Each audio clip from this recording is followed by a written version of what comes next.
لە درێژەی بەسەرکردنەوەکانی بۆ لای کەسایەتی و ڕیشسپیەکانی سنووری مەڵبەندی سۆرانی کۆمەڵی ئیسلامی لە سەردانێکی یەکڕۆژە ئەمیری کۆمەڵی ئیسلامی بە هاوڕێتی وەفدێکی سەرکردایەتی گەیشتە مەڵبەندی سۆرانی کۆمەڵی ئیسلامی و سەرەتا لە مەڵبەندی سۆران لەلایەن پەرلەمانتاران و بەرپرس و کارجێڕانی مەڵبەندەوە پێشوازی کران. گومان لەودانە هاتنی مامۆستا بە ئەو دەڤەرە گرنگجی تایبەتی خۆی هەیە. ئێمە زۆر سپاسی ماڵش ئەکەین کە بۆ جاری دووەمە کە تەشریف دینێت بۆ دەڤەرەکەمان خی گەورە سەرکەوت و موفەقی بکاتن. دیارە ئەم جۆرە سەدانانە لەلایەن خەڵکەوە تاڵیبی خۆی هەیە، داواکاری خۆی هەیە، بۆی ئێمەش بە پێویستمانزانی کە مامۆستا ئەمجارە بێتەوە بۆ سنوورەکەمان و چەندین کەسایەتی ناوچەکە بەسەر بکاتەوە. بەسەرکردنەوە و سەردانەکانی مامۆستا عەلی باپیر بۆ ناوچەکە مای دڵخۆشی هاوڵاتیان بوو. بە گەرمیەوە پێشوازگان لەو سەردانانەی مامۆستا عەلی باپیر کرد و کەسایەتیەکانی ناوچەکەش هەڵوێستەکانی مامۆستا عەلی باپیر و کۆمەڵی ئیسلامی بەرز دەنرخێنن. و مامۆستا مەلا عەلی باپیر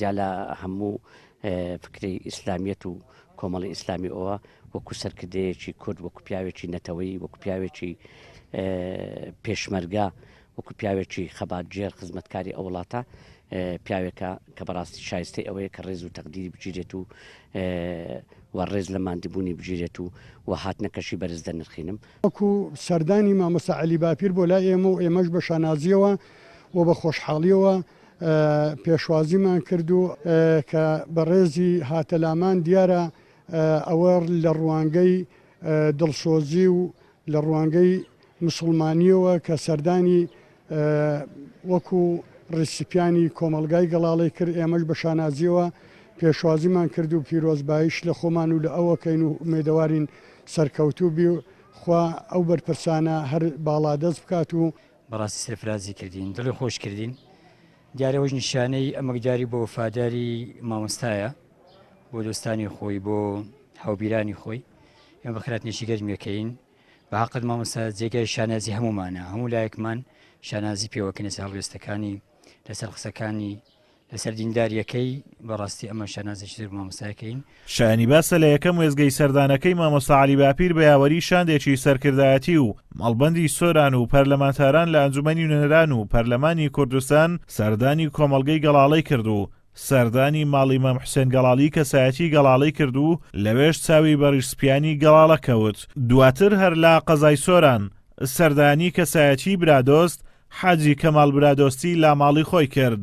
دواتر سەردانی قەزای ڕواندزی کرد و لەوێش سەردانی ماڵی مامۆستا تاهیرگەرچی مامۆستای ئاینی کرد و لەوێش چاوی بە ژمارەیەک مامۆستای ئاینی کەوت. هەر لە قەزای ڕواندز سەردانی ماڵی مام ئیبراهیم ڕواندزی کەسایەتی ڕواندزی کرد و لەوێش چاوی بە ژمارەیەک هاوڵاتی ڕەواندوز کەوت.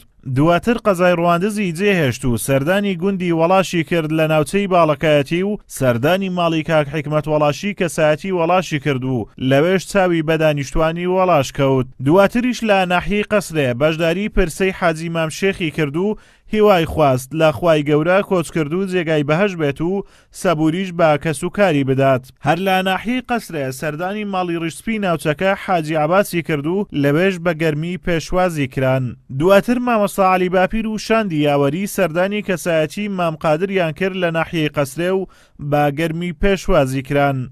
لە وێزگەیەکی تری سەردانەکەی ئەمیری کۆمەڵ لە قەسرێ سەردانی ماڵی کەسایەتی ناوچەکە حاجی شێخ محەممەدی کرد و دواتر هەر لە شارۆچکەی قەسرێ سەردانی ماڵی مام ئەمجەد کەسایەتی قەسرەی کرد.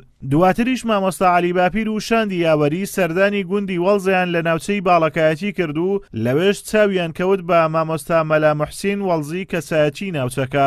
لە دووە وێزگەی سەردانەکەشی ئەمیری کۆمەڵ سەردانی ناحیەی گەڵاڵی کرد و بەشداری پرسەی کۆچ کرد و کاک مصلح ئیبراهیمی کرد و هیوای خوازخوای گەورە کۆچ کرد و بە بەهەشت شاد بکات. شانی باسە لە کۆی سەردانەکان کەسایەتی و ڕیشسپیەکانی ناوچەکە سوپاسیە و بەسەرکردنەوەی ئەمیری کۆمەڵیان کرد و هیوای سەرکەوتنیان بۆ کۆمەڵی ئیسلامی و مامۆستا عەلی باپیر خواست. ئازادۆمەراوەی کەناڵی ئاسمانی پەیام، ناوچەی باڵەکایەتی.